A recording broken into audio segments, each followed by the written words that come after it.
আরে মাছের পেটে এটা কি? পাথর নাকি এটা? কি হয়েছে মা? একা একা কি বলছো? আরে দেখ না মিতা, মাছের পেট কেটে কি যেন একটা বেরুলো। মা, ও মা, বাবা চোখ খুলছে না কেন মা? বাবার কি হয়েছে? বাবা সব সময় এমন চোখ বন্ধ করে কেন থাকছে মা? বাবা, ও বাবা, তুমি এমন করে শুয়ে আছো কেন? তুমি আমাদের সাথে বাইরে যাবে না? বাবা, ও বাবা, তাকাও না আমার দিকে। আর কত শুয়ে থাকবে বলো তো? ওঠো না বাবা, ওঠো। হোগো হোগো, চোখ খুলো। কি হয়েছে তোমার? তুমি কেমন বোধ করছো? ছেলে মেয়ে দুটো তোমাকে ডাকছে, একটু ওদের ডাক শোনো। আহ, আমার কাছে তো আর বেশি দিন সময় নেই। সংসারটাকে তুমি আগলিয়ে রেখো। রাজু মিতাকে দেখে শুনে রেখো। হোগো হোগো, তুমি এমন কথা বলো না। তোমার কিচ্ছুটি হবে না, আমরা সবাই একসাথে বাঁচবো। গিন্নি, গিন্নি, আমার কাছে যে আর বেশি সময় নেই। রাজু, মিতা, তোরা সব সময় মায়ের কথা শুনিস। তোর মাকে কখনো কষ্ট দিবি না, আর মা যা বলে শুনবি।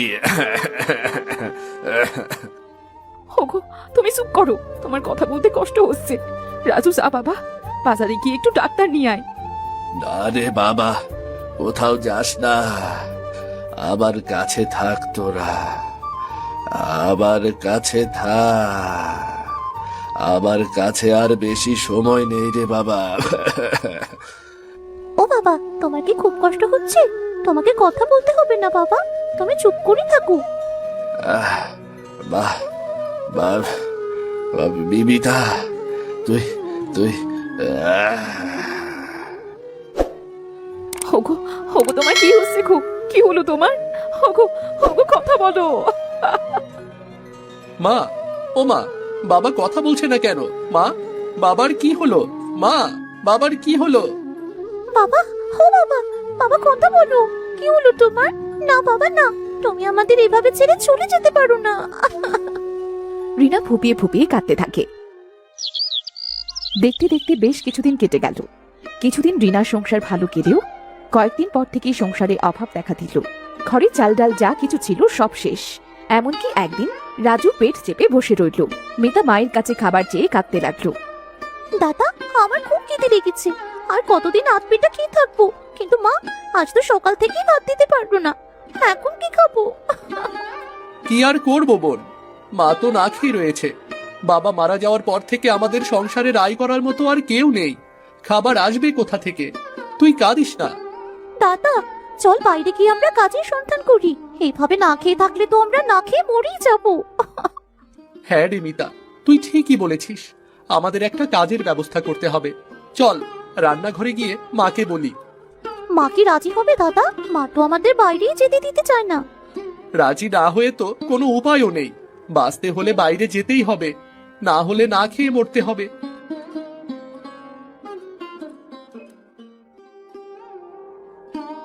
মা, ও মা, তুমি রান্নাঘরে কি করছো? দেখছি রে বাবা, কোনো কোটার মধ্যে যদি কটা চাল পাই। কাল থেকে তোরা তো না খেয়ে আসিস।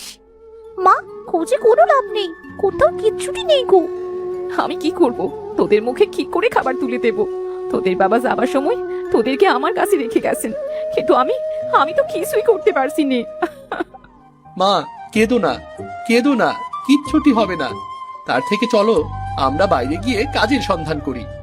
কিন্তু কোনো কিন্তু না মা, এভাবে খিদের জ্বালায় পেটে পাথর বেঁধে না রেখে আমরা কাজ খুঁজবো। পেটের খিদে নিবারণ করতে হবে তো। হ্যাঁ মা, মিতা ঠিকই বলেছে। চলো মা, আমরা কাজের সন্ধানে যাই। তাছাড়া এভাবে হাত পা গুটিয়ে কতদিন বসে থাকবো? সম্মানের ভয়ে ঘরে বসে থাকলে কেউ চারটে খাবার ঘরে দিয়ে যাবে না। তোরা ঠিকই বলেছিস। ঠিক আছে, চল বাইরে যাই। বাইরে গিয়ে দেখি কোনো কাজ পাই কিনা, তাহলে খাবারের ব্যবস্থাও হয়ে যাবে।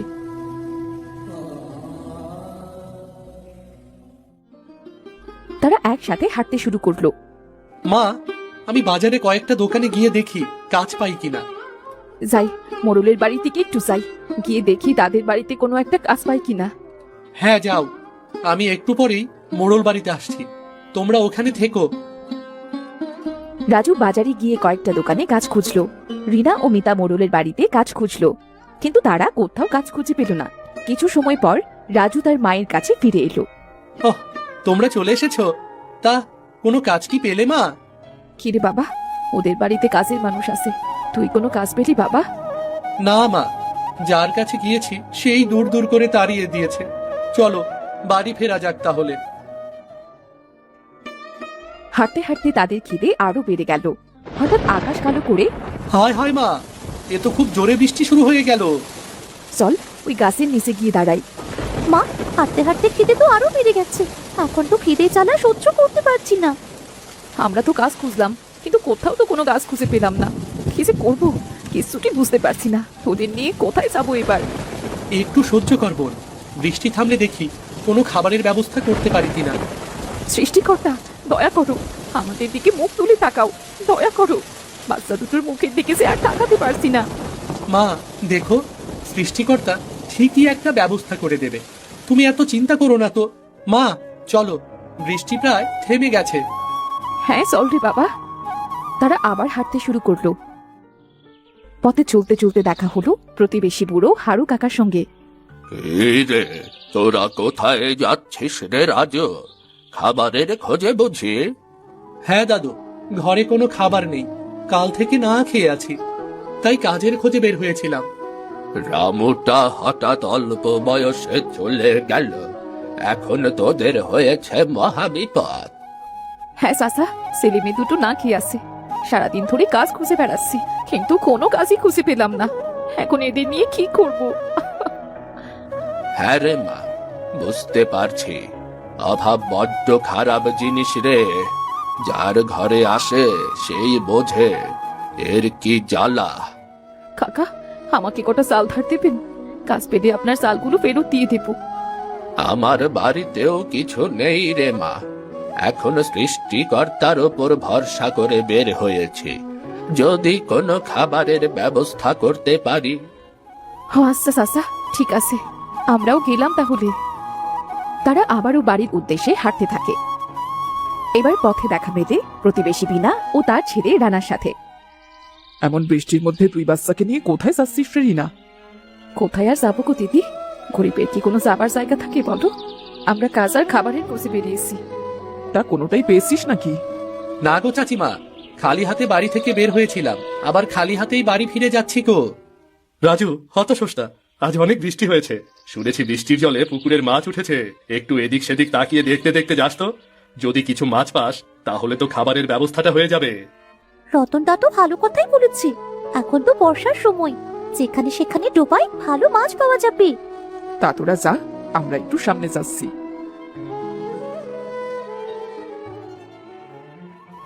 তারা বাড়ির কাছে আসতেই রাস্তার সামনে মিতার পায়ে কিসের যেন একটা কাটা ফুটে যায়। দাদা, আমার পায়ে কি যেন একটা ফুটেছে। দাঁড়া, আমি দেখছি। মা মা দেখো দেখো মা, রাস্তা জুড়ে কোয়ের শাড়ি মা, দেখো দেখো। হোমা, তাই তো মনে হচ্ছে রে, উজানে পুকুর ছাপিয়ে সব মাছ রাস্তায় উঠে এসেছে। দাদা, তাড়াতাড়ি মাছগুলো ধর, মাছ ধরে পুটুলিটা পুড়ে ফেল, না হলে মাছগুলো আবার পুকুরে চলে যাবে। নে রাজু, নে মাছগুলো ধর, সাবধানে ধরিস, না হয় কাটা ফুটিয়ে দেবে কিন্তু। মা, কই মাছগুলো তো বেশ বড় বড়। নে মিতা, কথা না বলে মাছগুলো আগে ধর। এরপর রীতা, মিনা ও রাজু রাস্তা থেকে সবগুলো কই মাছ ধরে পুটুলির মধ্যে রাখতে লাগলো। রাস্তায় তারা অনেকগুলো কই মাছ পেল। আমরা অনেক কষ্ট করেছি, আর সৃষ্টিকর্তা আমাদের কষ্টের ফল ফিরিয়ে দিলেন। নাও মা, এবার বাড়ি চলো, অনেক মাছ ধরা হয়েছে। মা, তুমি আর মিতা এই মাছগুলো বাড়ি রেখে আর একটা ঝুড়ি নিয়ে আসো। দাদা, এতগুলো মাছ কি করব? বাজারে বিক্রি করব। মাছ বিক্রি করতে পারলে টাকা দিয়ে ঘরের চাল ডাল কেনা যাবে। হ্যাঁ রে বাবা, তুই মাছগুলো ধরতে লাগ, আমি বাড়ি থেকে এক্ষুনি বড় ছুরি নিয়ে আসছি।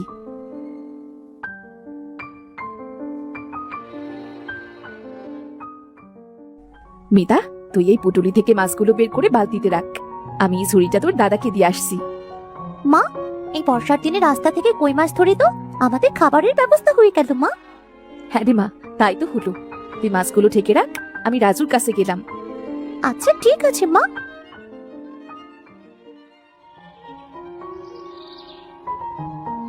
মা দেখো, আরো কতগুলো মাছ পেয়েছি। মা, সৃষ্টিকর্তা আমাদের দিকে মুখ তুলে চেয়েছে মা। হ্যাঁ রে বাবা, সৃষ্টিকর্তা সাইডে সবই পারেন। নাও মা, মাছগুলো ঝুড়িতে ভরে চলো বাড়ি যাই, চলো চলো। আরো কিছুক্ষণ থাক, দেখ না যদি আর কিছু মাছ আসে কিনা। না মা, আর মাছ আসছে না, চলো মা বাড়ি যাই।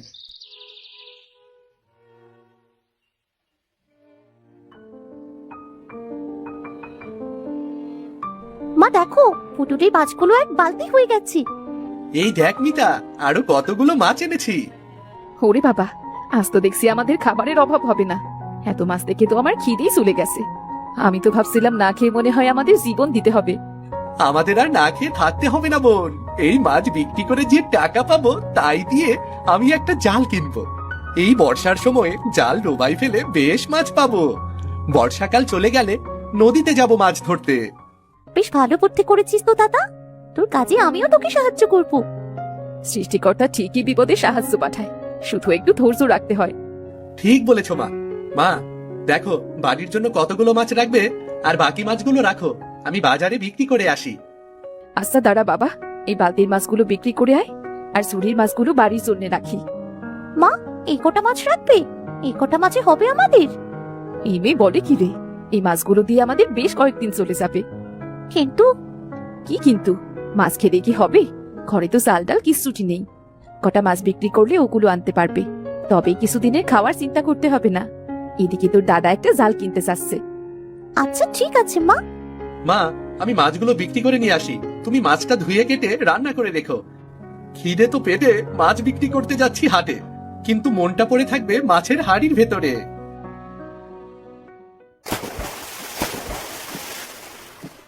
মাছ নেবেন কই মাছ, দেশি কই।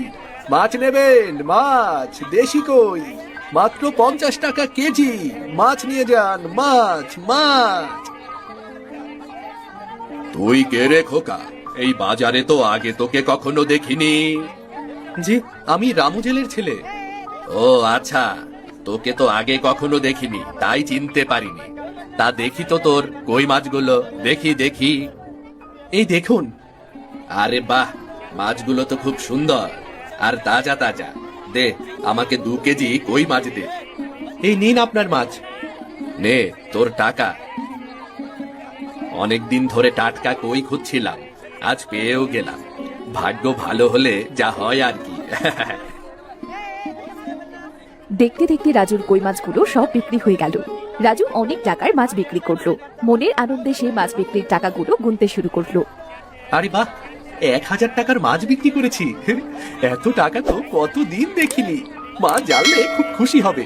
যাই যাই, বাড়ির জন্য যা যা লাগে আজ সব কিছু কিনবো। বোনটা আমার খুব খুশিও হবে।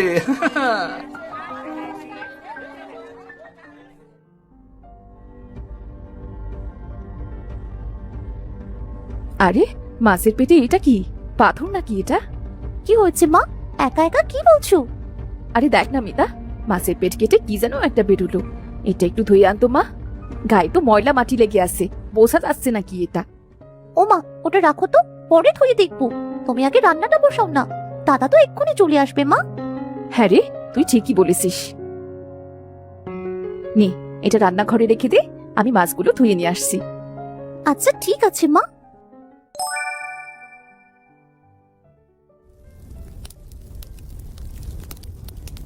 আহ, মাছের কি সুন্দর ঘ্রাণ বেরোচ্ছে, মনে হচ্ছে এক্ষুনি খেয়ে ফেলি।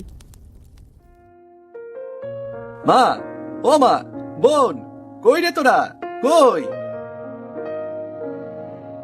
আরে দাদা, এ কত বাজার এনেছিস? হ্যাঁ রে বোন, অনেক বাজার করে এনেছি রে। তুই খুশি হয়েছিস তো? খোকা, হ্যাঁ এত বাজার? মা, চোখের পানি ফেলো না, ওপরওয়ালার কাছে প্রার্থনা করো আমাদের যেন আর না খেয়ে না থাকতে হয়। জানো মা, 1000 টাকার মাছ বিক্রি করেছি গো। কি বললি খোকা? 1000 টাকা? হ্যাঁ গো মা, হ্যাঁ, 1000 টাকা। আরে দাদা, বর্ষায় রাস্তার উপর কই মাছ ধরে তো আমাদের ভাগ্যই বদলে গেল। সকালেও আমরা খাবারের জন্য কত জায়গায় ঘুরে বেড়াচ্ছিলাম, আর এখন আমাদের বাড়িতে কত খাবার। বোন, সবই সৃষ্টিকর্তার দয়া। যা বাবা, গোসল সেরে বারান্দায় বস, আমি তোদের এক্ষুনি খেতে দিচ্ছি।